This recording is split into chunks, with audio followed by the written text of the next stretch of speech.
All right, let's talk words. Specifically, more of them. Love it. Who doesn't want a bigger vocabulary, right? Seriously. Whether you're, I don't know, trying to impress at a dinner party or just like, ace that presentation at work, our deep dive today is going to lay out a plan to make it happen. No more staring blankly at the dictionary, I promise. That's key, right? It's not about memorizing everything. Not at all. And all the sources we dug into really stress this idea that it's a habit. Oh, yeah. Like just like hitting the gym, but for your brain. Absolute. Daily practice. They even suggest like start small, 3 to 5 new words a day. That feels doable. Totally manageable. What do you think? Is that a realistic starting point? Oh, for sure. It's like you're not going to, run a marathon on day one. Right. You got to build up to it. And I think, too, focusing on words that are relevant to you. Yes. That's huge. Not just random dictionary entries. This is way more fun. Totally. If you're into, I don't know, cooking, learn fancy culinary terms. I like that. Gastronomy. There you go. Or like if you're, a tech whiz, dive into coding jargon.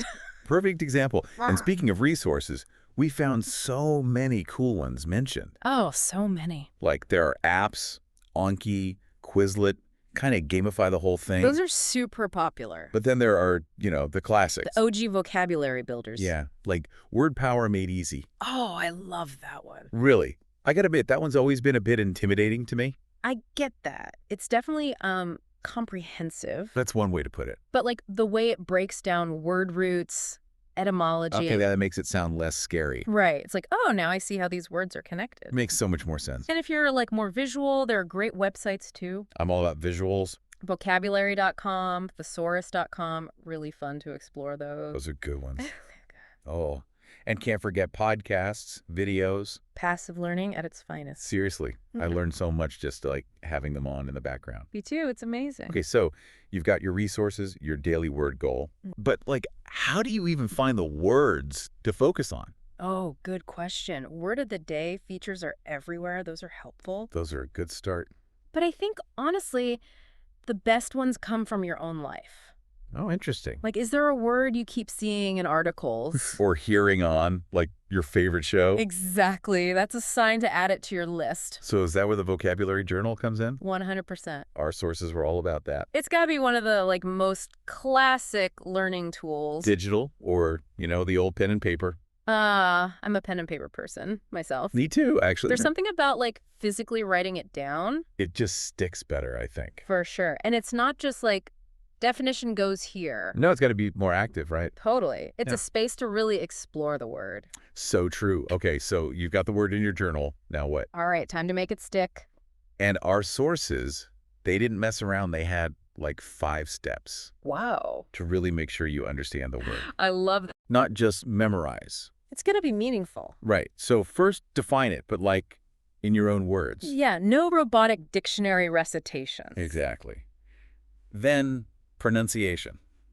We've all had those moments. Oh, the cringe. Mispronouncing a word, so embarrassing. And then you got to figure out, is it a noun? A verb? Part of speech matters. Changes how you use it. Big time. And this is key. Come up with sentences using your word. That's such a good one. Actually imagine yourself saying it. Makes it real. And then last step, synonyms, antonyms. So we can appreciate those subtle shades of meaning. Right. Yeah, happy and joyful, but are they really the same? Exactly. This whole approach, it's brilliant. I know. Turns it into a multi-sensory experience. It gauges your brain on multiple levels. Way more effective than just staring at a flashcard. For sure. And speaking of flashcards, Go. Those are still a valid tool. Classic for a reason. But, our sources also talked about word games. Games are the best. Scrabble, crosswords. Oh, those phone apps are addictive. So good. And even, just trying to slip your new word into an email. Ooh. Sneaky vocabulary practice. Exactly. Or, a social media post. They're fancy on Twitter. It reminds me of when I was learning Spanish. Oh, nice. At first, I was so scared to speak. Right. Terrified of messing up. That's how I feel about, public speaking in general. But then I realized the more I actually use the words, the more they stuck. Exactly. Same with building vocab in English. It's all about practice, really. But let's be honest. Life gets busy. Oh, tell me about it. And, finding time for this, it's tough. It is. But our sources had a great tip. Tell me everything. Spaced repetition. I've heard of that. It's basically revisiting words at specific intervals. Okay, to like really cement them in your brain. Exactly. It takes advantage of how our memory works. Oh, so you're like tricking your brain into remembering. In a way, yeah. And there are apps, Anki's one, that make it easy. Technology to the rescue. Yeah. But even with the best tools, the sources all agreed. Immersion is key.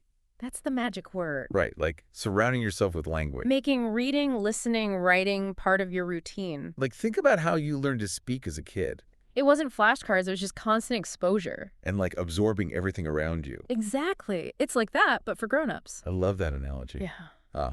And we got to talk about tracking progress Yes. Our sources were big on that. because it's motivating, right? Totally. Like seeing how far you've come, celebrating those wins. It's not just about quantity. It can also help you like see patterns. Oh, absolutely. Like maybe you're noticing you struggle with, I don't know, scientific terms. That tells you something. It does. Maybe you need to like read more science articles. Or listen to a science podcast. There you go.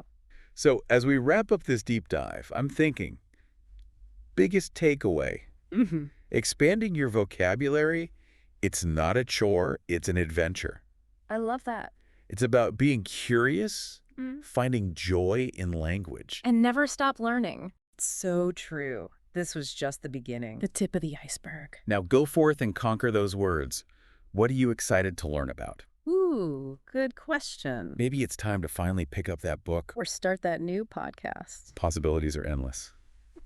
All right, that's it for our deep dive today. Happy word hunting, everyone. Happy learning.